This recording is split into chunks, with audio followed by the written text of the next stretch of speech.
and gentlemen, I'm Hiral Daria. We have with us Mr. Rohit Chokani, Managing Director at Easy Home Finance, joining in. Welcome to the show, Rohit, and a pleasure to have you and speak to you as well to get insights of the industry from here on. Thank you very much for the warm welcome. Look forward to this conversation today. Absolutely. So Rohit, overall, if you could just give us a slight brief of what the company does. Yes, it's home loans, a loan against property, etc. But what's the key aspect over here? So Easy basically caters to the economically weak section and low income group and the mid income group segment of the population. And our main USP of the company is that we are completely app based. So we've taken the entire fintech approach in providing secured loans. So that's the differentiation, that there's not long wait times and there's not very frustrating paperwork that is usually gone into a secured loan. So we've taken out the paperwork and thrown it out of the window and given a seamless experience to the customer. So that's the basic USP that we've been targeting since the past 3 years. Right. So overall, Rohit, would we call ourselves aggregators, or how does the business model work? Yeah, sure. We have an on-balance sheet lending as well, and we have an off-balance sheet lending as well. So we are a registered housing finance company with the National Housing Bank. We do on-balance sheet lending, and we also have partners. We have banks. We had recently announced a partnership with a small finance bank called ESAF in December, and we provided a mortgage as a service.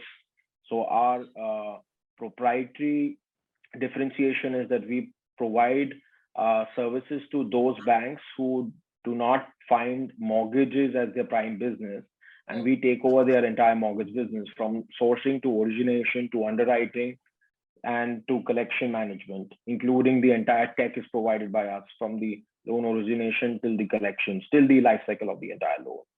So it's a differentiated business model.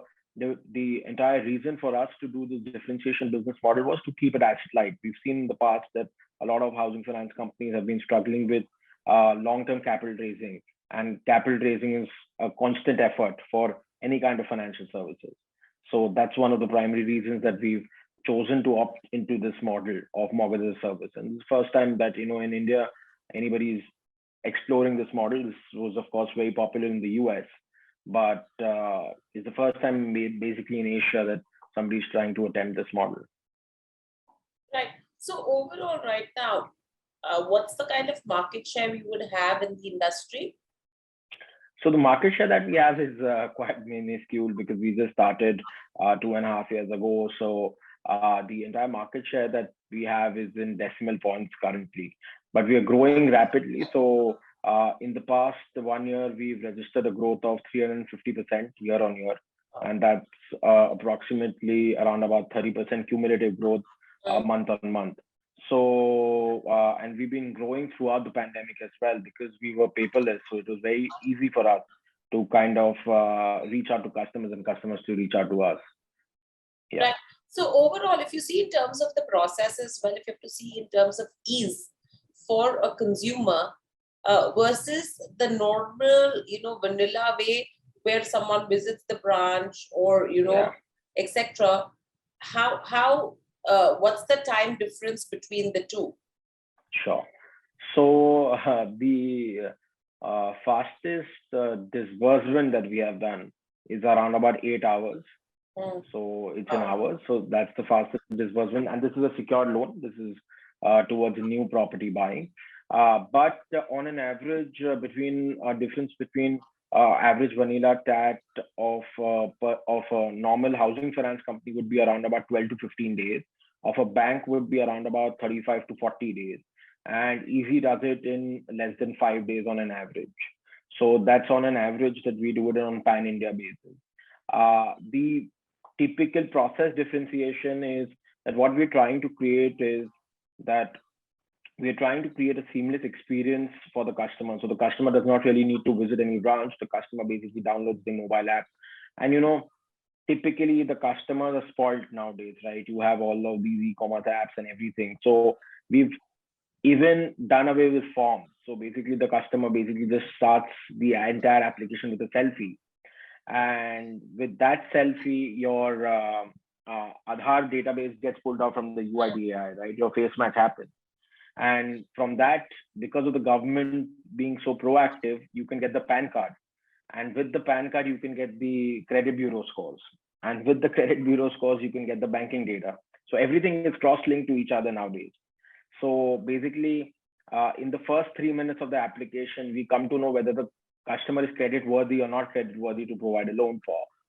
So that's the USP. That is one part of it. And of course, the second part is, which is the more difficult part, which a lot of peers also have been trying to do, is the property valuation part, right? Because because all of this process, which I just explained to you earlier, was also being used by personal loan companies, right?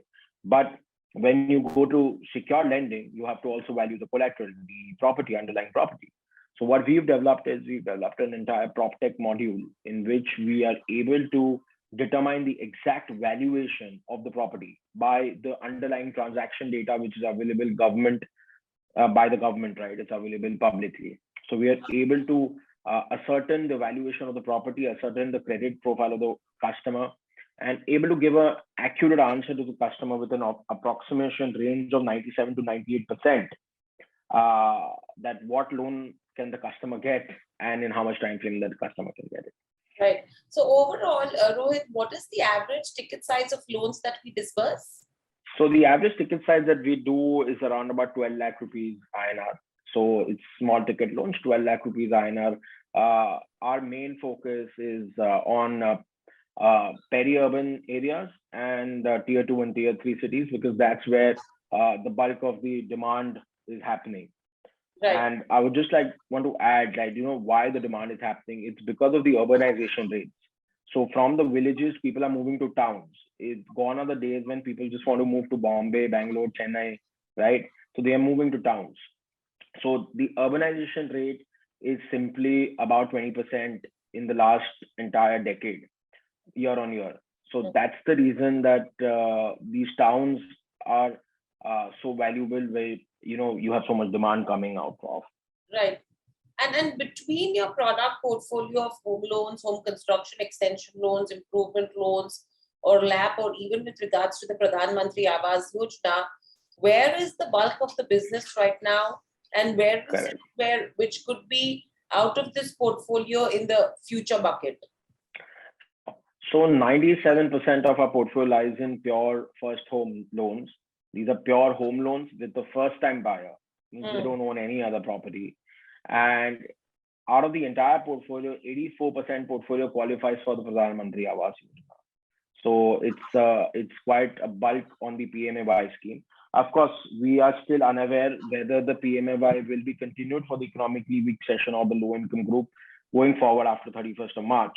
So going forward, where we see that the bulk of the portfolio would be 80% towards home loans only, and 20% will go towards a product that we are introducing, which will be the home overdraft facility. So it's you have an existing home, and you get an overdraft in lieu of it. So that's the second product that we'll be doing going forward in the next fiscal. Right. Apart from that, Rohit, when I was looking at your website, there was something wherein you were, a portion called Partner with Us, which actually said developer empowerment or registered developers, or even as vendors or, direct selling agents. Is that a separate side of the business, or how does that actually ease in with your home loan business? Sure. So typically what happens is that we are morely focused towards direct selling towards our direct customers. The basic problem in the entire industry is that because of a lot of middlemen in the industry, there's a lot of cost that the end consumer has to bear. So what we do is that we partner with governmental developers and with private developers, where we basically have kiosks there in their own projects, and the leads are generated directly from there. So when the customer typically walks in, the experience is basically, it's either a kiosk or a banner put in there, where the person can just scan the QR code and download the app and start the application journey. So That's why we have these developer tie-ups, and most of our developer tie-ups which are successful are, and this will be surprising to you, but it's the governmental bodies, like Sidco, or like Nagpur Municipal Corporation, or like Indore Municipal Corporation, because the deliverability there of the projects is phenomenal. It's much higher than a private developer. Right. So after all of this, where are you seeing the brand from the next 3 to 5 year perspective? What are the key milestones, Rohit, lastly, that you are looking to cross? Yes. So what we are looking at in 3 to 5 year scenario is that we are positioning ourselves as a mortgage tech player, where we are seeing that there will be more partnerships in the pipeline with much larger institutions coming on board. And this will be basically because people are focused more, banks are more focused on their liability side. They want to kind of, get the small ticket home loan side out of their way, because the cost of operations for them is very high on that. So we are seeing that there'll be a lot of players where we will be basically a platform player, where we will be basically the technology integrator, but also a full stack model, right? Where we are sourcing, originating, and collecting for the entire business, but also providing the technology. So the entire full stack gamut is going to be there with us. So that's where we are seeing in the next 3 to 5 years. We're seeing that at least in the third year from now, from today, FY25, we'll be at an asset under management of around about 3,500 crores. And we'll be seeing that 50% of this business will be off book, and 50% of this business will be on book. Okay. So that looks like a good growth story as well. Thank you, Rohit, so much for joining us on the show. Always a pleasure to speak to you. Thank you very much. Congratulations, and speak to you soon again. Stay safe. Thank you very much. Take care. Bye-bye. Subscribe to our YouTube channel for in-depth interviews of India Inc. and press the bell icon so that you do not miss our updates.